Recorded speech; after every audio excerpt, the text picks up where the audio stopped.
Oke teman-teman, review headphone pertama di channel ini karena kita biasanya itu kalau nggak ngebahasin in-ear monitor ya, ngebahasin soal dongle DAC. Nah, sekitar semingguan lebih yang lalu, kita kedatangan headphone yang looks-nya retro banget ini, keren, cantik ini, dari Roselsa atau yang dulu dikenalnya dengan nama Rose Technic. Nah, apakah headphone yang cantik ini akan jadi rekomendasi saya untuk teman-teman? Apa aja kekurangannya dan apa aja kelebihannya? Langsung kita bahas aja teman-teman, ini review saya untuk Roselsa Distant Mountain.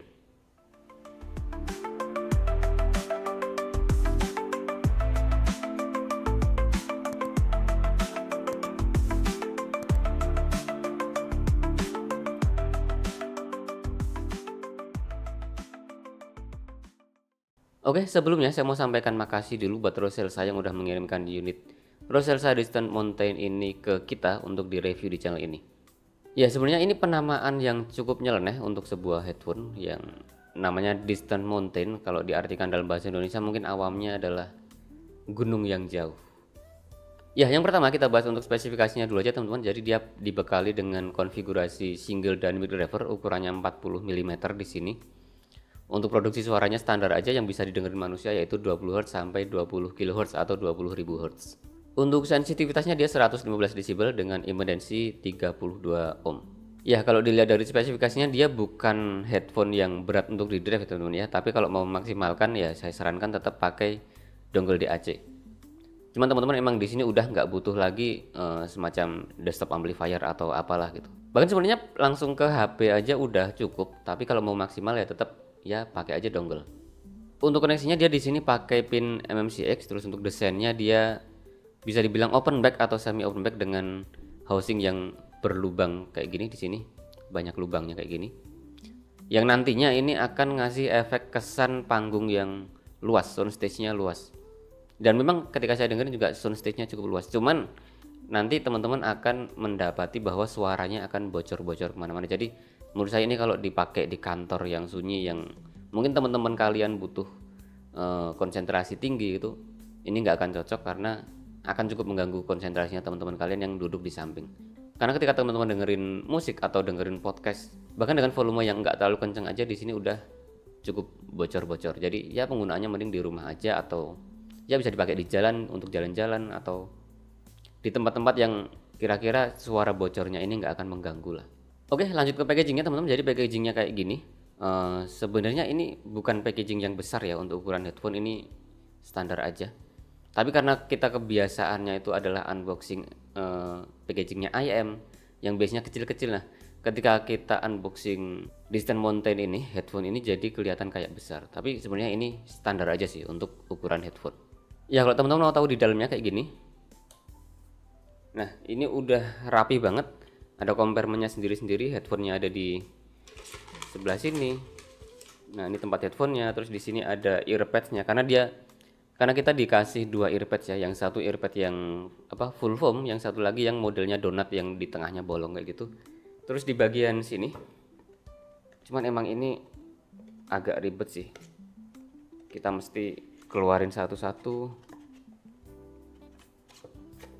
Lalu di sini ada tempat untuk kabelnya sendiri ya, karena kabelnya ini kan pakai pin MMCX, dia detachable, jadi disimpannya di sini. Terus di sini kita dapat yang namanya, kalau di sini dibilangnya giveaway ya. Nah, yang kita dapat dari giveaway-nya adalah kayak gini nih. Semacam apa sih namanya? Action figure atau apalah, acrylic stand kayak gini. Di sini ada gambar animenya. Cuman nggak tahu ini namanya siapa, kita nggak dikasih tahu ini karakter siapa gitu. Tapi ini cantik, bisa jadi pajangan. Terus kita juga di sini dikasih manual book teman-teman atau user manual kayak gini. Di sini ada beberapa bahasa, cuman nggak ada bahasa Indonesianya ya. Bahasa Jepang ada, bahasa Inggris ada juga. Kalau nggak salah ini bahasa Jepang, bahasa Inggris sama bahasa Cina. Untuk model packagingnya kayak gini teman-teman. Di sini udah langsung kelihatan retronya. Di sini terpampang jelas bahwa di sini adalah headphone yang looksnya retro looks banget. Di sini ada namanya Harukana Yama. Terus di belakang ada sekilas spesifikasinya. Untuk boxnya ini terbilang kuat teman-teman. Apa ini namanya kardusnya, bukan kardus yang tipis yang sembarangan. Jadi ketika nanti teman-teman beli terus dikirim lewat kargo atau lewat apalah, Saya rasa ini akan aman-aman aja untuk melindungi si headphone-nya, karena ini udah lumayan tebel kayak gini dan berlapis-lapis. Ya, packagingnya bagus. Ketika nanti packaging kayak gini dipajang di sini juga kelihatan keren. Oh ya, untuk harganya emang sengaja nggak saya ceritain dulu ke teman-teman, jadi biar nanti teman-teman bisa menilai sendiri cocoknya headphone ini dikasih harga berapa, dengan spesifikasi yang kayak tadi saya bilang, terus dengan packagingnya tadi yang udah saya ceritain tadi, dengan isi kelengkapannya yang kayak gini tadi, dan gimana dengan build quality, lalu suaranya. Baru nanti saya akan kasih tahu harganya berapa sih headphone ini. Oke, seperti biasa untuk gimana build quality-nya, gimana sound quality-nya, dan gimana nanti kesimpulannya kita bahas di meja rumput seperti biasa. Yuk. Nah, sekarang kita bahas untuk gimana build quality-nya, teman-teman. Untuk drivernya tadi udah saya kasih tahu, di sini dia pakai konfigurasi single dynamic driver aja, ukurannya 40 mm. Lalu untuk kabelnya dia pakai detachable cable dengan koneksi pin MMCX. Lalu untuk desainnya ini jujur aja menurut saya ini cantik banget. Retro looks banget. Nuansa retronya kelihatan mantep banget, klasik, tapi dia menggunakan material yang bisa dibilang cukup mewah. Untuk headbandnya sendiri dia di sini kecil aja kayak gini. Terus isiannya dia pakai tulangan, kayaknya tulangan metal yang dibalut sama kulit yang kalau klaimnya dari Roselsa sendiri sih ini pakai kulit domba asli atau genuine lambskin. Tapi saya sendiri jujur aja nggak punya kapasitas yang cukup untuk menilai apakah kulit ini beneran asli atau enggak. Tapi terlepas dari asli atau enggaknya, kulit ini secara keseluruhannya cantik sih. Terus untuk jahitannya juga di sini kelihatan sangat rapih. Lalu untuk housing dari drivernya sendiri dia di sini pakai material yang full metal, solid banget. Desainnya juga bagus. Terus dia untuk filternya di sini dia dilapisi dengan apa semacam fabric mesh atau ya yang kayak gini lah. Kayak gini. Lalu earpadnya atau busanya kayak gini. Sejujurnya saya juga belum tahu persis busa earpad yang bagus itu yang kayak gimana, tapi sejauh ini saya nggak ada masalah dengan si earpadnya Distant Mountain ini. Di sini kita dibawain dua model, yang satunya model yang penuh kayak gini, terus satu lagi yang modelnya donat yang di sini bolong. Jadi kalau nanti dipasang di sini bakalan kelihatan hitam-hitamnya ini. Untuk kabelnya bagian bawah di sini dia dibikin twisted atau dual strand kayak gini. Udah di braided atau dilapisi sama kain yang ya kayak gini, kelenturannya bagus, nggak kaku. Terus di sini juga dia udah ada built-in microphone-nya, jadi nanti teman-teman bisa pakai buat teleponan atau meeting online atau ya bisa buat open mic saat main game. Untuk kualitas suara dari microphone-nya gimana nanti kita kasih sampel hasil rekaman suaranya. Untuk jacknya dia pakai yang jack 3,5 mm gold plated 4 pole karena di sini ada microphone-nya tadi. Jadi di sini ada 4 pole bukan 3 pole. Ya cuman sayangnya kita di sini nggak dikasih kabel yang balance, misalnya yang 4,4 atau yang 2,5 mm. Ya jadi untuk keseluruhan dari desain dan build quality-nya ini udah mantep banget menurut saya. Klasik look-nya dapat banget, vintage, terus unik, keren, cantik, dan kayaknya ini cocok banget buat menunjang fashionnya teman-teman. Nah dengan packaging yang kayak tadi, terus isi kelengkapannya, build quality-nya dan desainnya udah kita bahas tadi. Headphone ini dibanderolin harga 64,99 USD di websitenya Roselsa. Di Indonesia sendiri sebenarnya udah ada yang jual, harganya ada di kisaran 1,1 sampai 1,2 jutaan rupiah. Jadi buat teman-teman yang nanti tertarik, linknya akan saya taruh di deskripsi, teman-teman cek aja. Nah dengan harga segitu kita udah dapetin headphone yang desainnya dan materialnya bagus banget kayak gini. Kesan premiumnya udah dapet banget menurut saya. Nah sekarang kita bahas gimana fitting atau kenyamanannya ketika dipakai di kepala atau di telinga, lalu gimana juga dengan kualitas suaranya. Oke, untuk fittingnya di awal pemakaian memang saya pribadi belum terbiasa dengan penggunaan headphone yang modelnya on ear kayak gini. Soalnya kebiasaan sehari-hari saya pakainya ya IM dengan modelnya yang in ear atau masuk ke kanal telinga, sama headphone yang dia over ear atau busanya itu besar banget, busanya besar dan telinga itu bisa keseluruhannya masuk. Jadi busanya itu bisa mengcover keseluruhan telinga. Nah kali ini dengan headphone yang berdesain on ear kayak gini, ini berasa agak gampang sakit di permukaan telinga kalau kita dari awal enggak nemuin posisi yang pas di sini. Apalagi di drivernya ini kita cuma bisa naik turunin di bagian sini. Jadi kita enggak dikasih fitur untuk belok-belokin ke sini, itu enggak ada. Jadi ini enggak bisa dibelok-belokin, kita cuma bisa naik turunin ini aja.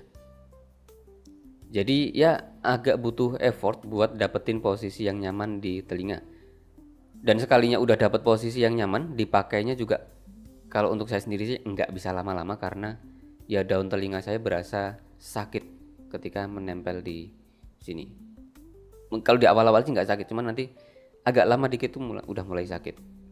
Ya karena fittingnya yang agak sulit itu tadi, kita juga dapetin suara yang benernya juga jadi agak sulit karena kita ubah dari satu posisi ke posisi lain, itu pengaruh suaranya yang kita dengerin itu cukup signifikan.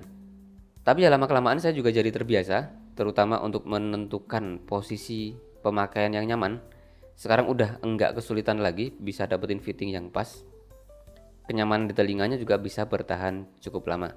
Baiknya headphone ini justru lebih mudah didapetin kenyamanannya buat teman-teman perempuan yang pakai jilbab. Kayak istri saya tuh dia pakai headphone ini, dia bisa lama-lama tanpa ada fitting issue sama sekali. Karena kan ini menempelnya akan menempel ke hijabnya ya, ke jilbabnya, nggak langsung ke telinga. Sedangkan kalau dipakai laki-laki ya ini akan langsung menempel ke telinga. Jadi akan gampang sakit untuk saya sendiri sih. Terus untuk kekedapannya, tentu ini bukan yang bisa diandalkan banget teman-teman. Suara dari luar udah pasti nggak akan terisolasi dengan baik karena memang on ear kayak gini, memang si earpadnya nggak mengcover telinga secara keseluruhan. Jadi memang ya nggak sebaik earpad yang over ear yang dia bisa mengisolasi suara dari luar dengan lebih baik. Untuk aktivitas outdoor, jalan-jalan kayak gitu, ini harusnya masih oke. Dimana kita juga masih bisa aware sama lingkungan sekitar. Ada orang manggil atau ada kendaraan lewat, misalnya kita di jalan raya kayak gitu, kita masih bisa mendengar dengan baik. Lalu untuk pin MMCX-nya ini juga dia susah banget untuk dilepas pasangnya, berat banget.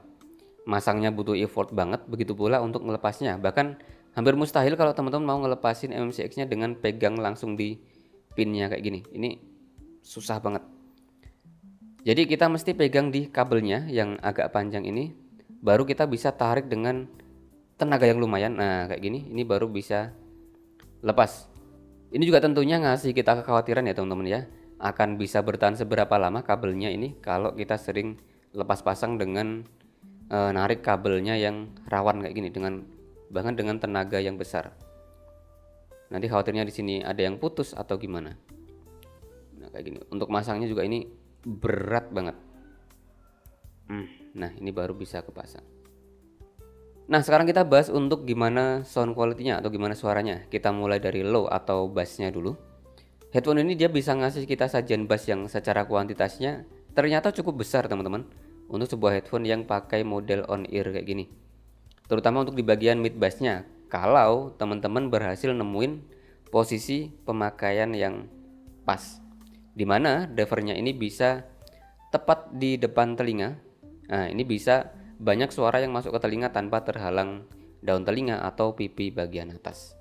Kalau nanti pemakaiannya terlalu maju, misalnya maju ke depan atau terlalu mundur ke belakang, ini suaranya akan berubah dan kita nggak bisa dapetin suara yang full. Oh ya, di sini saya pakai earpadnya yang modelnya full ya temennya, yang full foam kayak gini, bukan yang model donat yang di sininya bolong. Untuk pukulan mid bassnya dia bagus teman-teman, punchy, terus kedengaran solid dan masih terkontrol dengan sangat bagus. Enggak bloated kemana-mana. Terus kedalaman sub bassnya juga ternyata dia cukup bagus juga. Agak lain memang kalau kita lihat dari gimana graf frekuensi responsnya, yang mungkin teman-teman bisa lihat di squiggling, yang kelihatan kayak di sub bassnya itu kayak turun banget gitu ya, kayak nggak ada sub bassnya gitu kalau kita lihat di apa itu namanya, graf FR-nya. Nah di sini ternyata sub bassnya masih kedengeran bagus, rumblingnya masih kedengeran ada, nggak berasa kering. Terus kita juga masih dapetin hentakan bassnya itu dengan transition speed yang cukup cepat. Cuma kalau teman-teman pakai earpad yang modelnya donat yang di sininya berlubang, ini kuantitas bassnya akan lebih kecil dan untuk selera saya pribadi malah jadi kurang oke. Jadi saya lebih banyak menggunakan earpad yang full ini daripada yang donat. Ya cuma sekali saya pakai, habis itu masuk ke kotak kemasannya lagi, nggak pernah saya pakai lagi. Lalu untuk instrumen dan vokal di area midnya, untuk vokal laki-laki di sini oke, nggak ada masalah. Dipresentasikan dengan timbre yang warm, lembut, ketebalannya juga pas, artikulasinya bagus, posisi layernya juga pas, nggak terlalu mundur di belakang bassnya.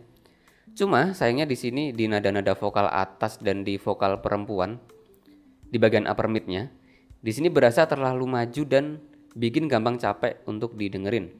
Kalau untuk sibilin sebenarnya di sini masih aman, artikulasi pengucapan S nggak ada yang nyakitin telinga sama sekali. Tapi untuk shouty-nya di sini berasa lumayan nyemprot. Jadi kalau teman-teman mau lebih aman untuk vokalnya ini, teman-teman bisa, saya sarankan untuk melakukan custom EQ di area sekitar 2000-an sampai 3000-an kHz. Diturunin ya kisaran 8 sampai 10 desibel lah. Biar vokal perempuan dan vokal-vokal yang banyak teriaknya di frekuensi ini jadi lebih jinak. Dan ya seenggaknya udah mulai nyaman untuk didengerin. Tapi kalau teman-teman males bikin equalizer atau bahkan enggak tahu gimana caranya ngatur EQ, ngubah EQ, mending teman-teman stop di sini aja nonton reviewnya, dan saya enggak akan merekomendasikan headphone ini buat teman-teman. Apalagi kalau teman-teman coba pakai earpad yang modelnya donat. Ini bisa lebih parah lagi nyemprotnya. Suara vokalnya di upper mid-nya lebih maju lagi. Tapi kalau teman-teman masih tertarik, kita bisa lanjut bahas gimana suaranya di frekuensi high atau di treble-nya. Untuk high atau treble-nya, headphone ini ngasih kita presentasi yang smooth, gigitannya cukupan untuk dengerin simbal, gitar di nada-nada atas atau gesekan biola. Jauh dari kesan piercing atau nusuk-nusuk yang nyakitin.